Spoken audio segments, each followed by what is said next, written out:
Hello everyone, in this video, I will discuss about the non-resident segregation rate in Ireland and how to get a no-income certificate on a step-by-step basis. For context, my husband is working in Ireland and here in the Philippines, wala akong income. So, I'm solely a housewife. So, in Irish tax credits for year 2025, we intended to apply for non-resident aggregation relief. So, here's the screenshot from the revenue inquiries. So, they said that we need to provide the no income tax certificate from the BIR. So in this video, i-discuss ko on how to get a certificate of income sa mismong BIR.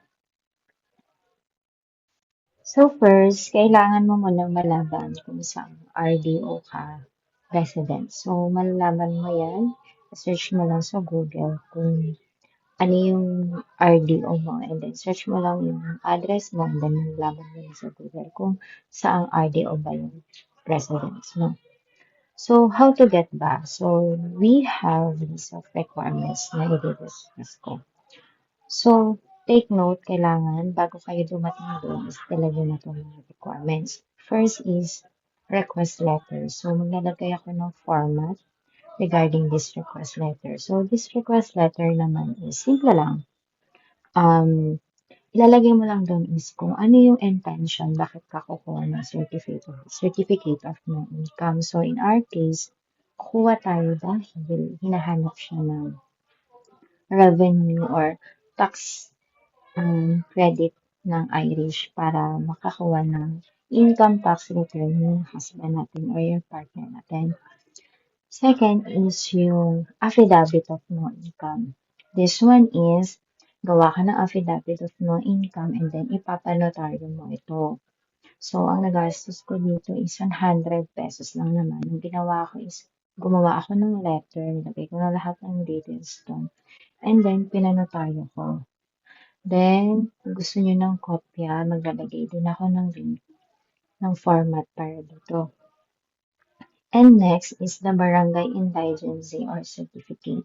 So, punta kayo sa barangay nyo and then sabihin nyo is kailangan nyo ng barangay certificate or indigency requiring or may kukunin kayo doon sa BIR requirements.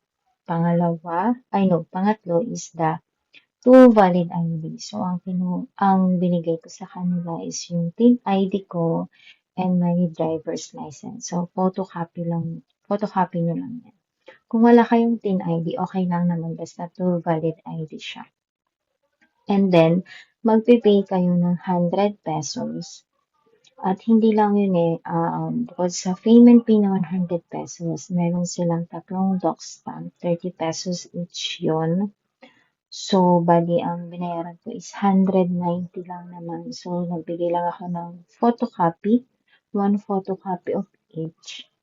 And then, sa affidavit of no income, ang kinuha nila is yung original kasi dalawang original naman yun natatapakan ng notary public.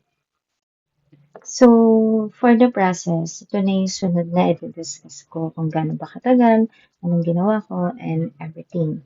So, tulad ng nabanggit ko, kailangan na pumunta ka sa RDO na nasasakupan ng address mo. So, first, punta ka sa RDO of your residence. Second is, hanapin mo yung person na nagbibigay ng certificate of no income. In my case, napalipat-lipat nila ako, napagpasapasahan, pero at the end naman, nabigay naman ako dun sa pinaka-point person kasi parang na may mistaken nila na for scholarship yung certificate of no income. I-explain nyo lang na kailangan nyo siya kasi housewife kayo at wala kayong income at kailangan ng partner nyo para makakuha ng tax refund sa Ireland. So, explain nyo lang yon.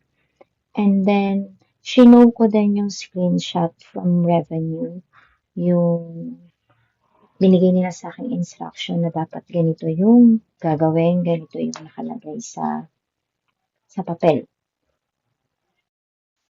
Tapos ito, take note lang na yung um, duration kasi ng kanilang tax refund is from January 2025 to December 2025.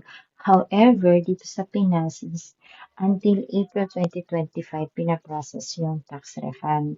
So, baka sabihin sa inyo na hindi pa tapos, ganito, ganun.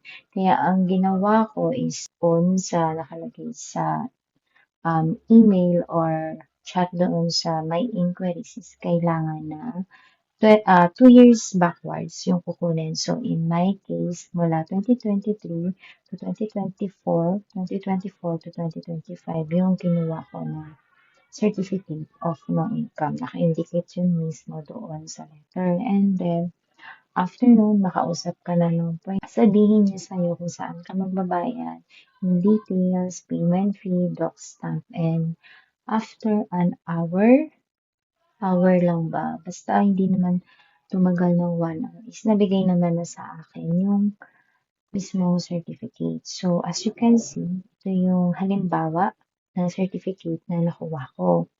And then right after nun, siguro Monday namin pinasa.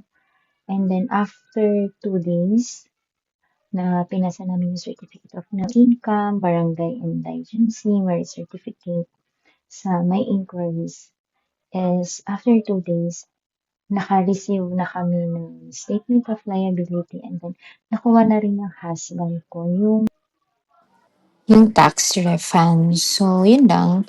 I hope nakatulong tong video ko. And sana makakuha rin kayo ng tax refund and see you in my next video. Bye!